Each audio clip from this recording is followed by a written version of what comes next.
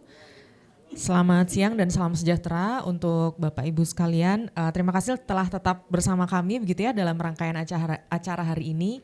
Dan sebenarnya sejatinya ini sudah memasuki jam makan siang. Namun kami mohon izin untuk kita bisa mengundurkan sedikit begitu ya, sekitar 1 jam untuk kita mendengarkan dulu paparan dan sesi talk show bersama narasumber kita berikutnya, karena nanti di jam 1 narasumber kita harus dan berhalangan untuk melanjutkan aktivitas bersama kita seperti itu. Nah baik, tadi sudah sempat disampaikan oleh Ibu Dita, untuk sesi 2 ini kita akan mengangkat topik penting berikutnya dan sangat relevan juga untuk misi kita, yaitu terkait dengan peran dan inisiatif pendidikan inklusif di madrasah. Bapak Ibu, kita tahu bahwa pendidikan inklusif ini tadi juga sudah sempat disampaikan begitu ya, bukan hanya tentang membuka akses tapi juga menciptakan lingkungan belajar yang adaptif, ramah dan juga mendukung tumbuh kembang semua peserta didik termasuk yang memiliki kebutuhan khusus. Ya, sebelum kita mulai, izinkan saya untuk memperkenalkan diri terlebih dahulu. Nama saya Widyarta Mega dan hari ini saya akan bertugas sebagai moderator. Saat ini saya bertanggung jawab sebagai secara paruh waktu sebagai peneliti dan menghandle untuk aktivitas riset dan advokasi di AIDRAN. Saya adalah perempuan, kemudian berambut panjang bergelombang, mengenakan batik coklat dan celana kaki. Baik Bapak Ibu, tanpa kita menunggu berlama-lama lagi, mari kita sambut bersama dan kita panggil bersama Bapak Dr. Anis Mashkur SAGMA, Kepala Subdirektorat Pendidikan Vokasi dan Inklusi, Direktorat Kurikulum, Sarana Kelembagaan dan Kesiswaan Madrasah, Direktorat Jenderal Pendidikan Islam dari Kementerian Agama Republik Indonesia. Kepada Bapak Dr. Anis Mashkur SAGMA kami persilakan. Baik, boleh sedikit tepuk tangannya Bapak Ibu untuk sedikit memeriahkan acara. Jadi selamat siang Bapak Anis. Sehat Bapak? Alhamdulillah. Baik, di sesi siang hari ini Bapak Ibu beliau akan membagikan kepada kita berbagai kebijakan, program dan juga strategi yang sudah dilakukan oleh Kemenak untuk memperkuat pendidikan inklusif di madrasah-madrasah di seluruh Indonesia.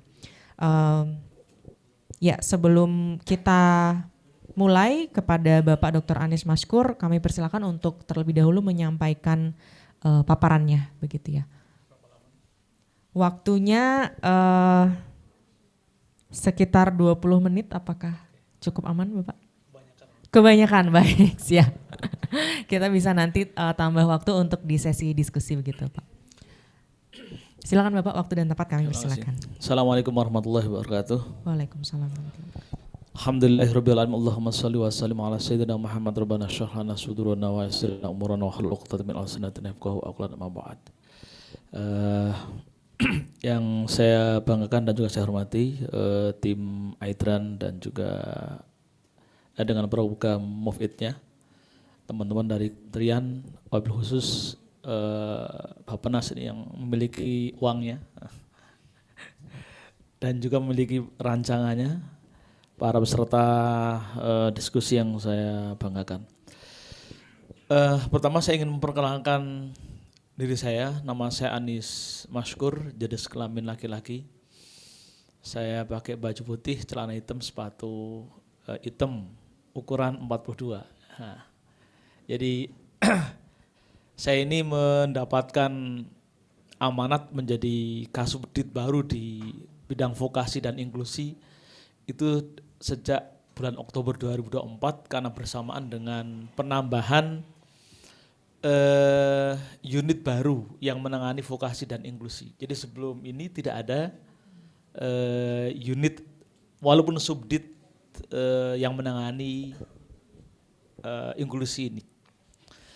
Meskipun demikian, di tahun sebelumnya ketika saya di direktorat yang lain yang menangani guru, saya diberikan amanat di semacam koordinator komponen project begitu, yang juga setiap kali program itu dilaksanakan dan mengumpulkan guru, itu kita berikan insersi konten GETSI, Gender Equality dan Social Inclusive ya. Jadi itu semenjak tahun 2022.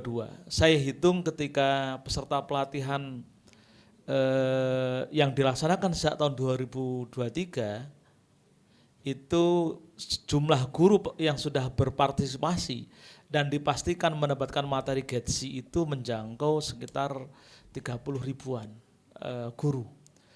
Meskipun belum ideal tapi udah lumayan karena belum punya benderanya tapi kita sudah bergerak.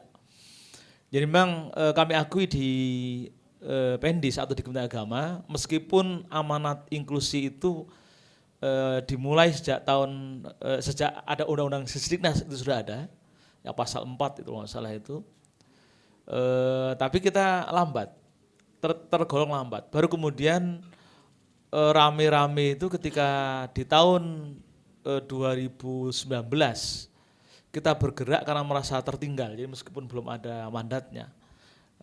Lalu kemudian puncaknya adalah ketika tahun 2024 kita menerbitkan PMA nomor 1 tahun 2024 tentang AYL, akomodasi yang layak bagi penyandang disabilitas di lingkungan Kementerian Agama. Nah, lalu kemudian ketika Subdit ada dengan PMA nomor 2005 tahun 2024, nah, kita lalu menyusun gerak untuk mengadvokasi kelompok rentan ini secara sistematis.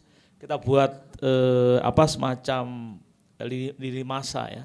Di slide yang kedua itu mulai dari kita pastikan di tatanan regulasi, dengan puncaknya adalah disahkan PMA nomor 1 tahun 2024 tentang AYL, lalu kemudian kita bangun mulai tahun ini, kita pastikan ada penguatan sistem informasi, yang di situ juga menginformasikan secara kelembagaan madrasah mana yang memiliki atau yang mendapatkan atau sudah menyatakan diri siap untuk menerima mandat sebagai madrasah inklusif. Nah, sampai saat ini, jadi mulai gerak tahun 2022 itu kita sudah memiliki sebanyak 1.007 madrasah yang mendapatkan penetapan sebagai madrasah inklusif. Nah, ini bergulir terus dan saya mendapatkan laporan terakhir per Februari itu sudah tambah 400-an. Jadi hampir 1.500-an madrasah yang mendapatkan penetapan sebagai madrasah inklusif. Nah, jadi karena ini sifatnya dari bawah, maka kami pastikan mereka mengajukan diri sebagai madrasah inklusif, berarti mereka siap. Minimal dari guru, jumlah guru dan juga beberapa infrastruktur yang meskipun minimalis itu mereka sudah ada. Jadi 30.000 guru itu yang tersebar di 97 madrasah, itu minimal sudah bergerak dan siap menerima siswa atau peserta di penyandang disabilitas. Ini kita bergerak terus dan meskipun kita tidak, kalau dilihat dari mata anggaran, jadi itu tidak ideal untuk mengadvokasi kelompok rentan ini. Tadi betul kata Pak Fuad tadi, bergeraknya lamban itu memang betul. Tapi di dalam beberapa program yang saat ini juga kita punya menteri dan juga wamen itu peduli sekali dengan kelompok ini, sehingga kemudian selalu diingatkan kami di beberapa rapim sampai juga dirjen mengingatkan kami pendidikan inklusif ini harus dipastikan anak-anak yang masuk dalam penyandang disabilitas ini terlayani, karena kita tahu ketika membaca data, misalkan kita bandingkan dengan data PBB misalkan, bahwasanya potensi penyandang disabilitas itu kan sekitar 16,sekian%, 16,2 kalau nggak salah itu. Tapi kemudian di Indonesia terdata hanya sekitar 6,2. Jadi kalau rasionya 1:6 versi PBB, tapi di Indonesia 1:17. Jadi ada beberapa hal yang kemudian yang jadi masalah. Pertama memang tadi, kadang ada masyarakat yang melihat anak penyandang disabilitas tidak dianggap disabilitas. Kan gitu, kayak misalkan berkacamata itu bagi anak yang baru sekolah disabilitas itu. Saya ingat anak saya itu keluarga berkacamata, keluarga saya itu keluarga berkacamata, tapi kelas 1, kelas 2 itu belum berkacamata. Kalau sekolah, karena badannya gede-gede, karena anak Gen Z itu kan makanya ayam jadi badannya gede-gede, makanya daging ayam mulu. Lalu kemudian karena gede sama guru ditaruh di belakang. Ketika nulis nggak bisa ngelihat, ya kalau nulis maju dulu, terus begitu. Tapi karena guru nggak paham, hanya melihat aspek fisiknya, maka taruh di belakang. Nah ini yang kemudian menjadi perhatian kita, ternyata juga ini baru yang penyandang disabilitas yang ringan ya, belum yang berat gitu. Kalau yang berat, yang autis itu kan guru cenderung atensinya tinggi, apalagi gurunya yang ngejar sertifikasi. Itu bukan guru ikhlas, yang penting datang, ngajar, selesai pulang. Itu kan guru ngejar sertifikasi. Kalau ngejar ikhlas, apapun muridnya akan dilayani.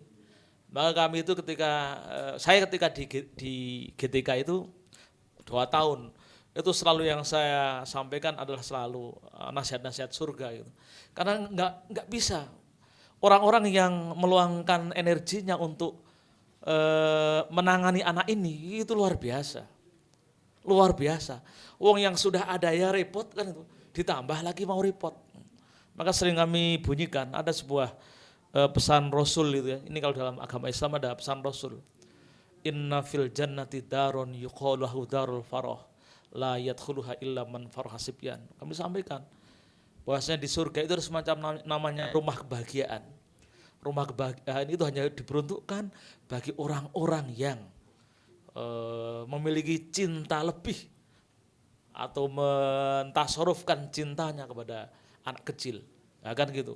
Kita berikan itu, karena memang itu juga hadis yang jarang disampaikan oleh orang-orang, oleh para kiai. Itu disampaikan ke guru dan mereka memiliki semangat yang tinggi.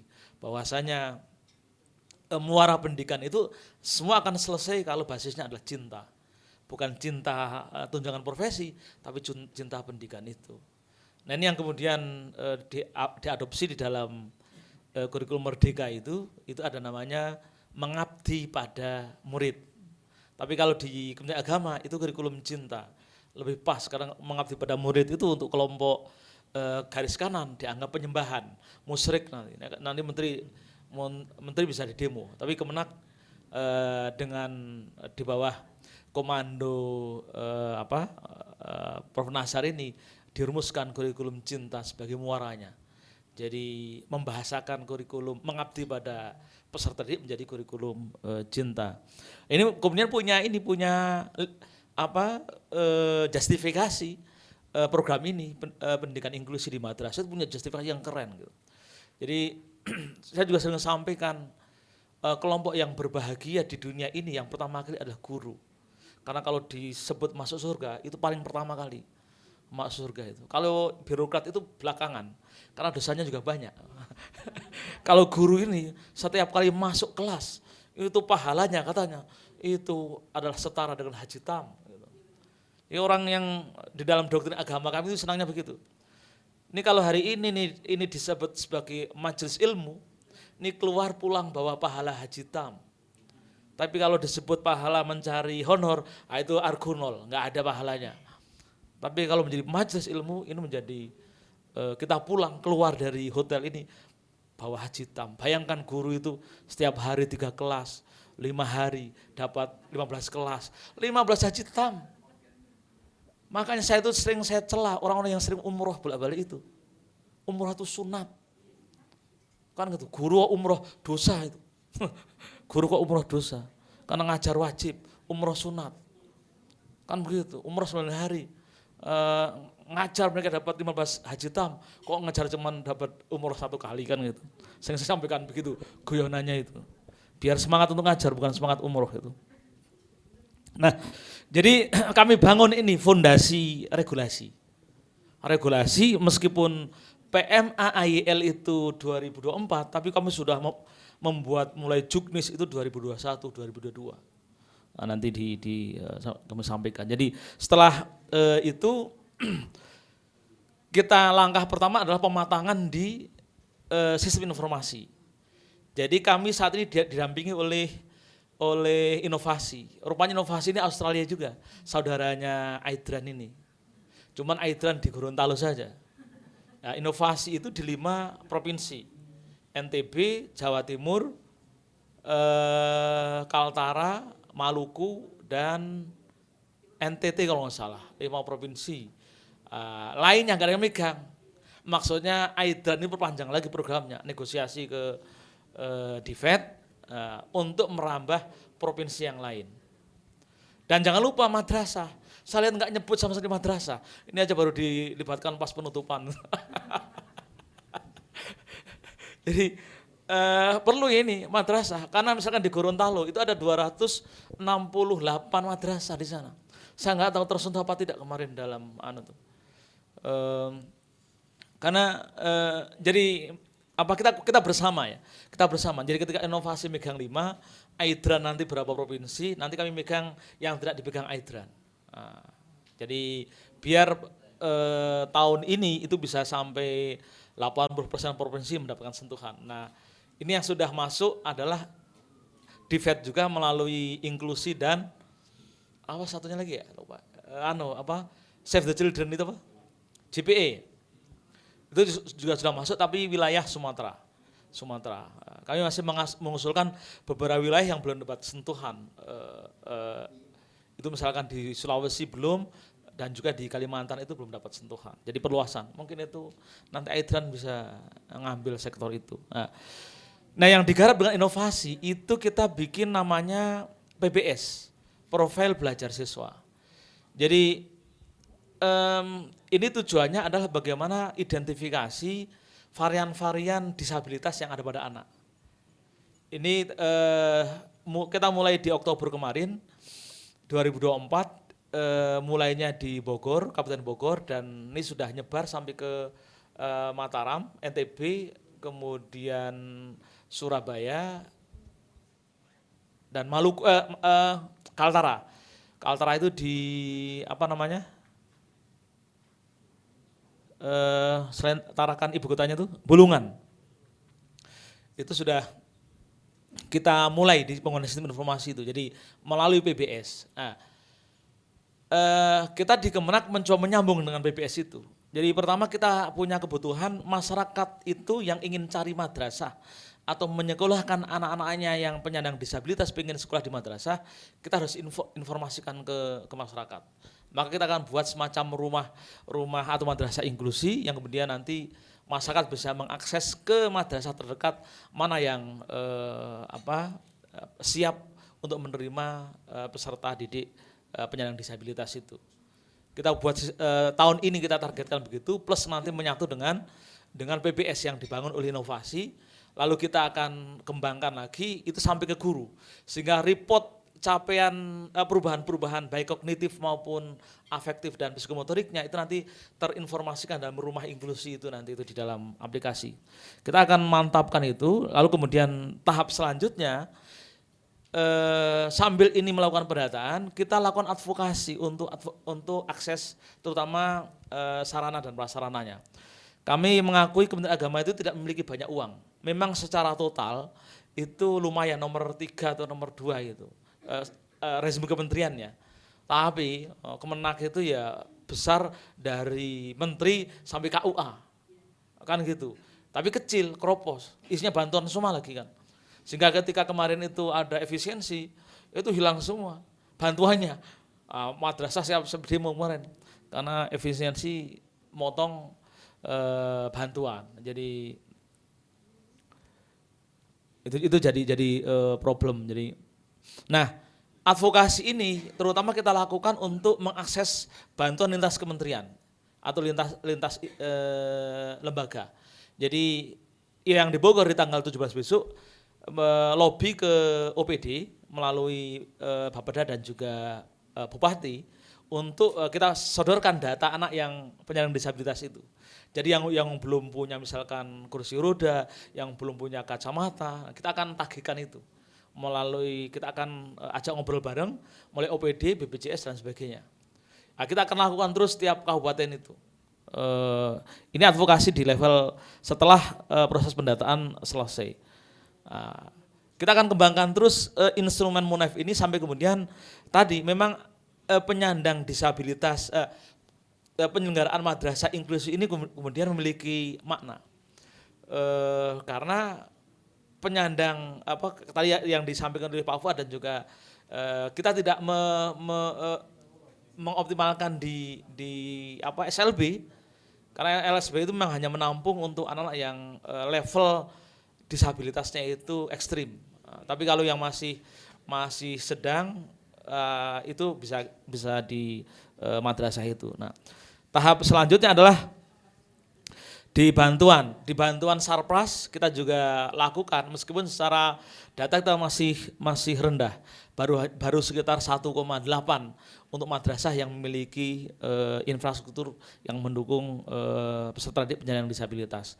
Nah, yang terakhir yang dijadikan target kita adalah penyiapan GPK, guru penyandang khusus. Ini kita harus ngobrol ke produsen guru, yaitu LPTK. Kita punya target, pertama memang harus ada prodi khusus di keagamaan yang mempersiapkan guru yang memiliki kompetensi pendidikan inklusif. Program jarak pendeknya adalah bagaimana LPTK itu memiliki atau menginsersi muatan-muatan pendidikan inklusif dalam seluruh prodi-prodi yang mempersiapkan tenaga pendidik. Itu yang paling cepat, karena bagi kita perspektif ini lebih penting, sehingga kemudian mereka ketika berhadapan dengan penyandang disabilitas itu mereka bisa menunjukkan aspek humanisnya. Saya yakin kalau misalkan orang madrasah itu kan kadang juga menekankan ya karakter sama-sama pendidikan, karakter akhlak. Tapi kalau melihat misalnya kayak Mas El kayak tadi, wah ini nggak sopan kan begitu, kalau nggak tahu kan begitu. Nggak sopan kaki naik ke meja kan begitu. Tapi kan kalau orang punya perspektif itu, dia akan memahami dengan ketidaksopanan tanda kutip itu bisa ditolerir karena ada faktor X yang kemudian dia harus melakukan seperti itu. Nah, jadi kira-kira itu poin-poin penting yang kami ingin sampaikan. Jadi lagi-lagi kita bergerak bersama. Nah, yang tadi juga saya diwawancari sama TVRI itu nanya, ini apa namanya, Move It ini mau buat apa ke depan? Saya mikir buat apa ya? Oh, modulnya nggak bisa pakai. Akhirnya saya bilang modulnya mau saya pakai. Terus saya minta modul. Tapi begini, di modul ini terlalu sederhana. Langsung saya baca secara skipping aja, loncat-loncat begitu. Saya rasakan isinya, catatan saya di modul itu akan lebih afdol langsung saja fokus ke guru, kayak semacam user manual untuk guru, beberapa aplikasi saja, misalkan apakah Teddy, apa Aura atau apa yang misalkan, atau tadi menggunakan Google Doc, langsung aja prosedurnya ini. Karena tidak semua guru itu pembelajar. Yang orang ketika diberikan aplikasi langsung bisa nyari-nyari. Maka mungkin modul itu diberikan aja langsung tawaran. Beberapa aplikasi yang ini untuk disabilitas netra, ini untuk disabilitas pendengaran dan seterusnya. Di sini prosedurnya saja langsung. Menurut saya itu akan lebih cepat dirujuk oleh para guru. Karena kami yang saat ini target kami akan melakukan mainstreaming yang tahap kedua di tahun ini agar guru madrasah itu ikut pelatihan. Nah, yang kami sudah punya modulnya modul dasar. Modul dasar yang dulu juga Pak Eka juga sering kita hadirkan untuk menjadi pembaca modul. Modul dasar untuk agar guru memiliki perspektif itu. Sudah ada di MOC, Pintar Kemenagu.id. Tapi untuk pendidikan dasar. Nah, sekarang dengan inovasi diadvokasi untuk nyusun level middle-nya. Sehingga ada proses untuk guru-guru yang khusus GPK itu ada penguatan melalui pelatihan yang sudah dua arah. Kalau yang level dasar masih satu arah. Dan kita juga persiapkan dengan inovasi untuk level mahirnya. Jadi untuk instruktur, kami punya sekitar 60-an instruktur nasional untuk pendidikan inklusif ini. Jadi mereka terdiri dari pengawas yang juga kita tugaskan untuk mendiseminasikan ke satuan-satuan pendidikan betapa pentingnya mereka madrasah itu harus siap menerima pendidikan inklusif. Peserta didik penyandang disabilitas. Pokoknya dosa kalau madrasah nggak nerima itu. Jadi fatwa kita begitu, dosa kalau madrasah itu nggak nerima. Kalaupun takut karena nggak siap, minimal diinformasikan karena sudah ada di setiap provinsi itu madrasah yang siap sebagai penyelenggara pendidikan inklusif. Nah, saya kira itu paparan singkat saya. Berapa menit Pak? Sudah cukup ya? Sudah cukup. 20 menit, terima kasih. Mudah-mudahan bermanfaat. Kurang lebihnya mohon maaf. Assalamualaikum warahmatullahi wabarakatuh. Waalaikumsalam warahmatullahi wabarakatuh. Baik, boleh silakan tepuk tangannya Bapak Ibu.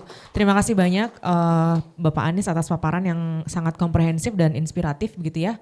Bapak Ibu, kita tadi sudah mendengarkan sekilas tentang bagaimana Kementerian Agama ini sudah berkomitmen sebenarnya bahkan jauh sebelum kemudian regulasinya ditetapkan secara nasional begitu ya Pak ya. Jadi Kemenak sudah membangun dan memperkuat regulasi secara teknis dan kemudian sudah menyusun roadmap atau timeline terkait dengan implementasi pendidikan inklusif di madrasah. Kemudian pengembangan sistem informasi tadi berbasis EMIS dan PBS yang juga dikolaborasikan bersama inovasi begitu ya Pak. Kemudian mendorong penyediaan dan pelatihan guru pendamping khusus yang dikolaborasikan juga bersama dengan Direktorat GTK ya Pak. Dan juga memperkuat kolaborasi dengan PTKI dan pemangku kepentingan lainnya. Baik Bapak Ibu, sekarang kita bisa memasuki sesi diskusi tanya jawab bagi peserta ataupun Bapak Ibu yang ingin bertanya. Sepertinya sudah siap, Ibu di sebelah sana silakan mengangkat tangan dan ya boleh dibantu untuk menyebutkan nama, kemudian institusinya dan silakan pertanyaan. Silakan Ibu. Assalamualaikum warahmatullahi wabarakatuh. Waalaikumsalam warahmatullahi wabarakatuh. Nama saya Pathiah dari Perhimpunan Jawaset Indonesia. Kebetulan saya juga alumni Sanawiyah Negeri Pak. MTSN Negeri 1 Jakarta. Saya tahu madrasah dan juga agama. Memang benar ngajar itu ya harus ikhlas. Masalah yang sampai umroh itu benar Pak, karena saya juga agama. Jadi pertanyaan saya di sini gini, madrasah kata Bapak kan udah inklusi ya, tapi saya sendiri mengalami stigma negatif di sanawiyah. Ya, jadi ada sanawiyah di tempat saya, tapi di swasta, tapi tingkat pendidikannya nilainya A. Saya ingin sosialisasi tapi guru-guru nggak percaya sama saya. Ya gitu, kebanyakan keluarga juga nggak percaya sama saya. Sebenarnya saya tahu gitu Pak.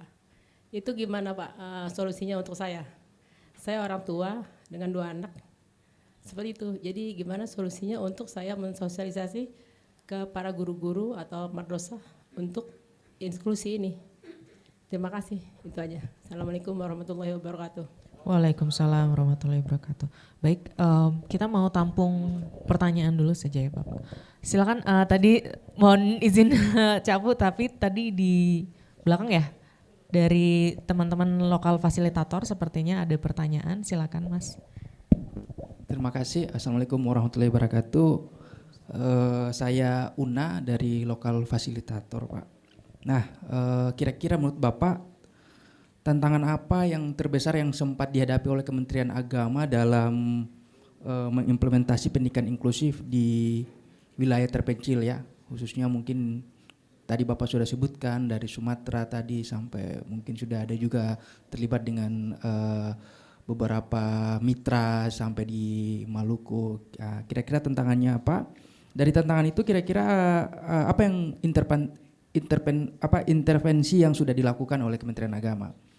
Itu yang pertama. Kemudian yang kedua, dari Kementerian Agama tadi Bapak sudah ada roadmap-nya kan, rencananya kira-kira bisa dijabarkan lebih jauh rencana menengah sama jangka panjangnya itu bagaimana Pak untuk memperluas jangkauan madrasah inklusif di seluruh Indonesia.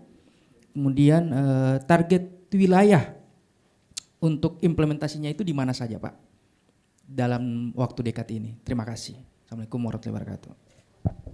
Waalaikumsalam warahmatullahi wabarakatuh. Baik, ya mungkin 2 pertanyaan lagi, tapi ya 2 pertanyaan lagi silakan dari Masnya dan kemudian nanti dari Cak Fu ya, silakan. Ya, terima kasih. Perkenalkan, nama saya Heru Pramana Putra, saya dari Kementerian Desa. Sebenarnya bukan pertanyaan ya, jadi saya ingin sharing karena tadi di sesi pertama saya tidak berkesempatan untuk memberikan masukan ataupun sharing. Yang pertama adalah kami mengucapkan terima kasih pada Aidran sudah mau membantu kabupaten-kabupaten wilayah timur yang memang menjadi wilayah kerja kami. Kebetulan saya dari Dirjen Percepatan Pembangunan Daerah Tertinggal, yang dimana Gorontalo Utara dan Pahuato itu merupakan daerah tertinggal entas di 2019 yang lalu. Jadi memang kita mencoba bersama-sama untuk membangun daerah-daerah tertinggal karena memang kapasitas fiskal kami memang masih kurang, jadi kita membutuhkan banyak dukungan dari instansi-instansi ataupun NGO lainnya.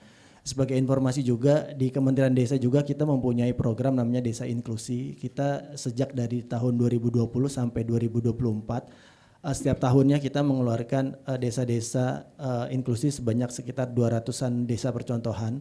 Di situ kegiatannya memang baru sebatas untuk melakukan akuntabilitas penggunaan dana desa.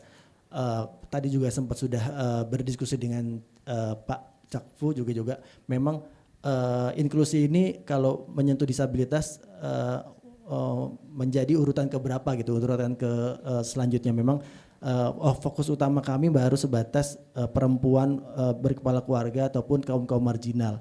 Jadi di situ kita mencoba menggerakkan mereka untuk mengakuntabilitas program-program yang ada di desa.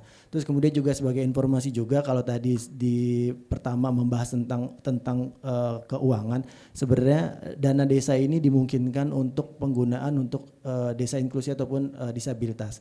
Tapi tentunya dana desa ini harus adanya musrembang antara kepala desa dengan masyarakat yang ada di masyarakat desa. Jadi ketika memang masyarakat itu membutuhkan ataupun memang berkemauan untuk melakukan pembiayaan menggunakan dana desa, tentunya itu diizinkan karena memang setiap tahunnya juga kita meluncurkan namanya prioritas-prioritas penggunaan dana desa. Tapi tentunya juga harus ada satu poin utamanya, harus ada musrembang atau musyawarah bersama. Jadi nanti sebagai informasi juga kita selalu mengadvokasi memang dana desa itu bisa dipergunakan selain pembangunan infrastruktur karena memang di awal-awal dana desa hanya untuk membangun jalan dan membangun gapura lah sebagai sindirannya.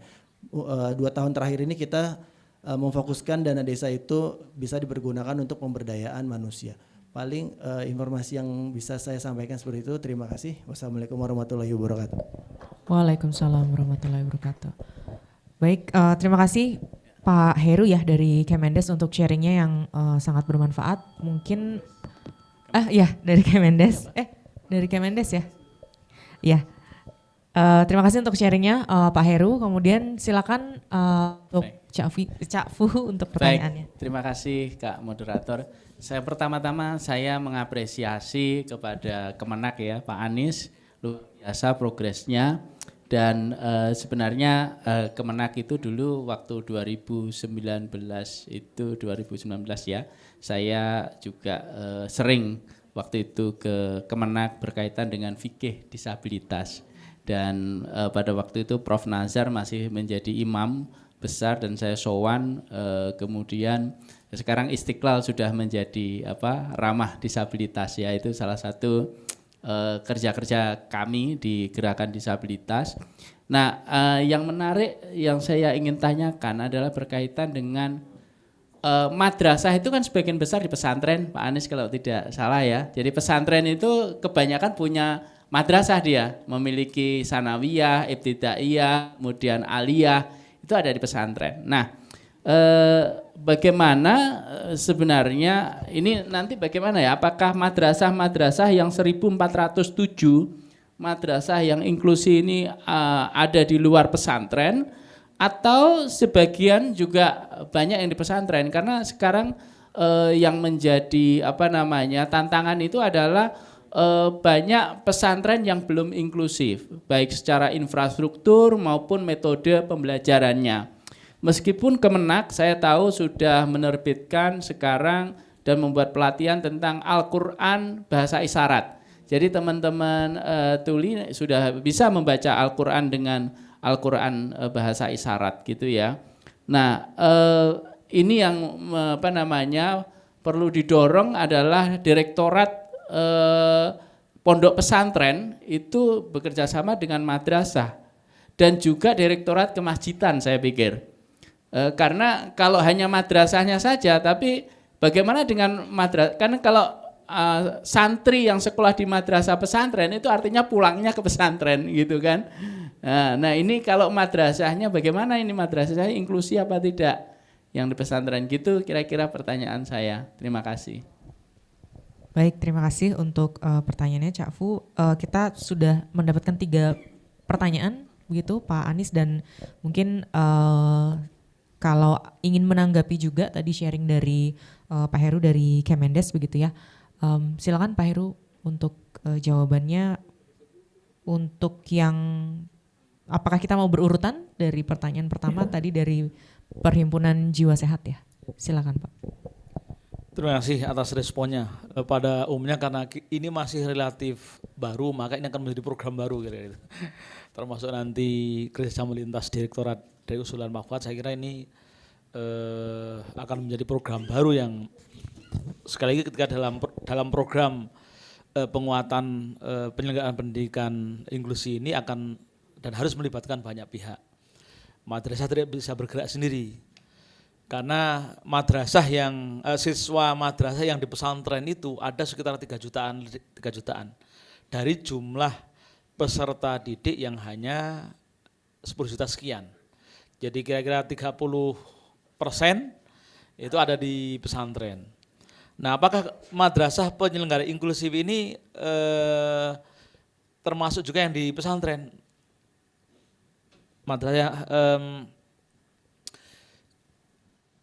kami belum mengidentifikasi, tapi kan gini, jadi pada umumnya untuk menjadi, ini yang tahap pertama, untuk menjadi madrasah yang mendapatkan SK penyelenggara pendidikan inklusif itu usulnya dari bawah. Jadi usulnya dari bawah, nah salah satu persyaratan yang dicantumkan adalah mereka memiliki minimal 1 guru GPK. Itu persyaratan yang kita buat. Yang mau kita hapus sebenarnya, karena apa? Karena ini sudah harus setiap satuan pendidikan harus inklusif tuntutannya kan gitu. Pokoknya mau siap nggak siap mereka harus siap, harus dorong begitu. Dan lebih banyak yang ada itu lebih banyak di madrasah negeri dibanding swasta. Maka kalau tadi Bu Batiah menemukan di MTS kok yang swasta belum itu ya karena apalagi swasta itu masih mikir dirinya sendiri, masih pusing. Maksud itu sudah negeri. Nah, nanti ya kita memang dorong untuk yang inklusi ini 100% negeri harus 100% siap sebagai madrasah inklusif. Mungkin ini belum sampai ke sana. Nah, barangkali ini bisa disampaikan saya ke kepala madrasahnya karena ini adalah amanat undang-undang yang tidak bisa ditolak. Bilang aja kalau nolak dosa, gitu. Ya kan gitu. Kalau nolak peserta penyandang disabilitas masuk atau daftar di madrasah bapak itu dosa kalau ditolak. Gitu. Pokoknya kita pakai pinjem pinjem atas nama Tuhan gitu. Lalu terkait dengan roadmap, jadi di tahun 2022 itu di paparan saya itu ada roadmap. Ada roadmap semenjak tahun 2003 tahapannya. Saya udah cek karena penyusunan roadmap juga bukan pada periode saya, itu masih periode belum ada subdit. Tapi menurut saya udah keren karena kita punya target tahunan dan memang masih fundamental sifatnya. Kayak misalkan gini, kita punya target Pokja terbentuk di semua provinsi. Sekarang baru 19. Pokja yang itu akan mendampingi Kemenak akan mengontrol implementasi pendidikan inklusif di madrasah yang terdiri dari guru, pengawas dan PNS Kementerian Agama dan pemerhati pendidikan. Itu baru 19. Kita mau targetkan tahun ini harus 100%. Sudah ada Pokja. Lalu kemudian pengawas. Kita sedang mendampingi untuk pembentukan